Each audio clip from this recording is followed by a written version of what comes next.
Hi, MissNikkiAnn, and this is part 3 to my update and Q&A from my video, The Guest House Occupied by Pain. And so, Dana, my love, she's like, in all my 16 years of being sick, I've never got help from an ER, ever. See? Then she gave me hugs back, hon. Al, I love Al, and he says ER never. And Al, I think, is in Canada. So here we go, the whole nother, country, not continent, country. He says ER never helps my wife either. So we try our best to avoid it. And he says, I do hope you feel better by the time I finish typing this. Oh, thank you, Al. And I didn't feel better. But I'll go over that in a minute. I love you, Al. I think you are so talented. Your heart is so pure. You and Tucker, or Nidge, whichever one you call him, guys. You guys are so pure. You are the men that remind me of my dad and my brother. Just very pure, I'm lucky. I think my dad's crazy. and my brother's crazy. But as a woman, that's what I'm gonna think. I think it's kind of natural. But they're very pure. They're very pure men, and I love that about them. And we're very real with each other. That's very real. This is a house, talking about my parents' home. We've always been real. It's not, yeah. But respect was demanded and received. Mostly by my mom. My dad, that's a whole different story. But my mom, respect. It wasn't even asked for. You just better have arrived and been there at all times, or there were repercussions for that. But yeah, so that's what I know about men. And it's been, I've been molested, so at a young age, I say thank God, because after that, from kindergarten through 4th grade, after that, I decided I don't have to take this from men.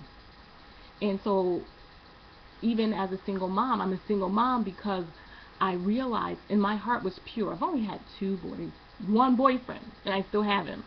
And I had him since 1993. And we met, I went to Tuskegee University in Alabama. I remember I'm from New England, and he was from New York, originally from Jamaica, but he came to the States when he was 10. Yeah, I'm telling your business. We've known each other so long. And he's the only boyfriend I've had and still have. And when we weren't, like, officially together, I tried really hard.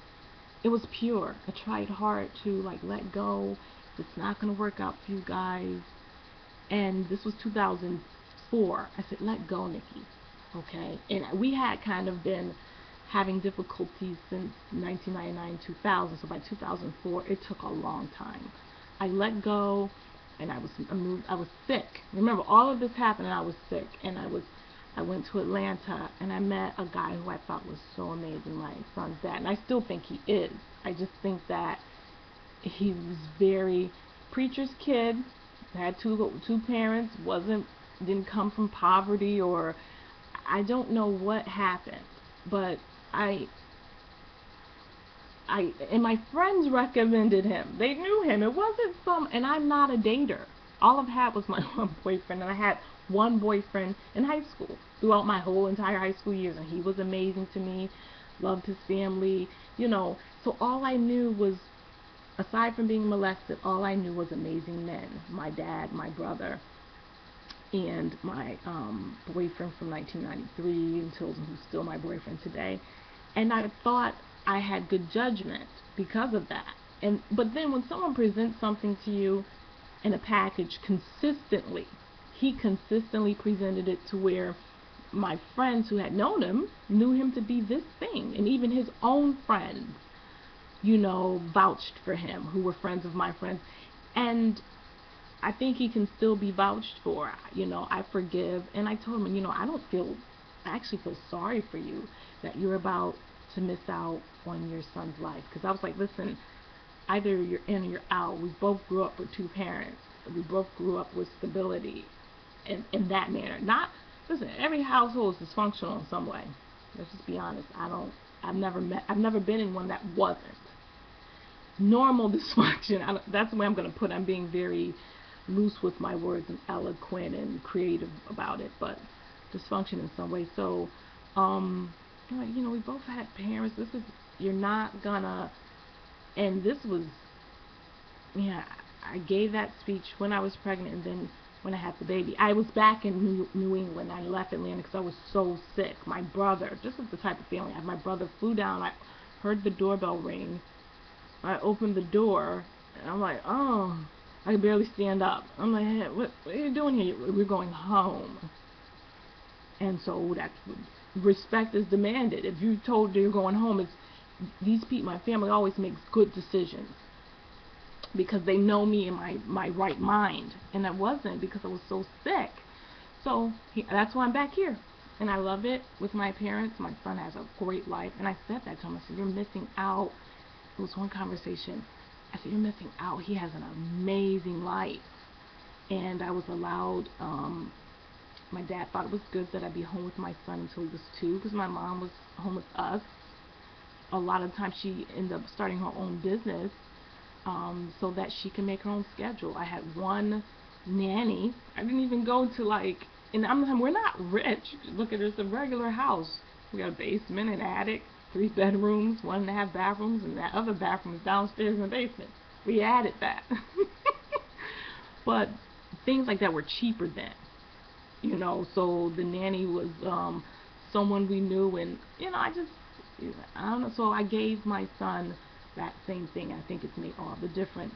And I homeschool him, and because I've been sick, and so he just missed out. I feel sorry for him because I think, you know, he's a Christian, and so I said to him, listen, do not contact us until God tells you this time.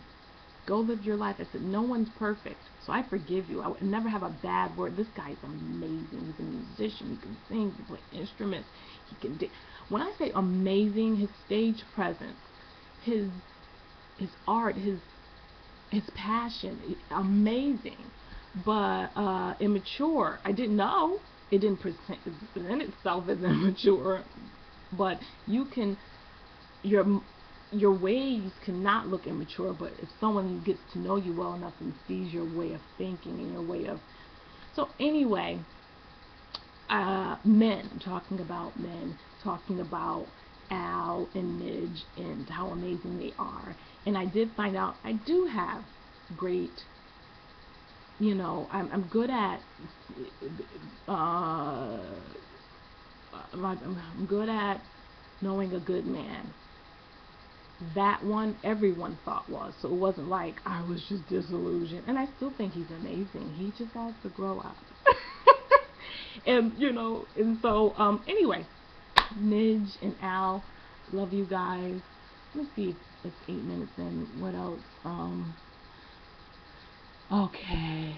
So I always say, I'm saying these names this way because you guys will know them. Babodi, you know, so you guys will know her.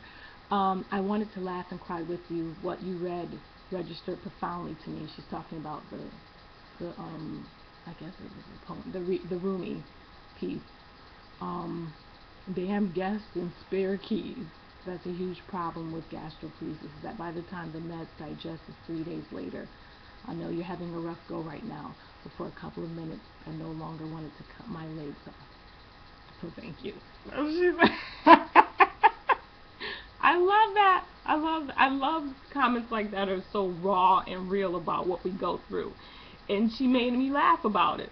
You know, so my point, again, I say this often, you can be chronically ill and have a sense of humor about your illness. You know, just having a chronic illness and talking about it doesn't mean that woe is me, and it just means this is my life and this is some messed up stuff. So okay, 10 minutes in, I'm gonna go into part 3, I think.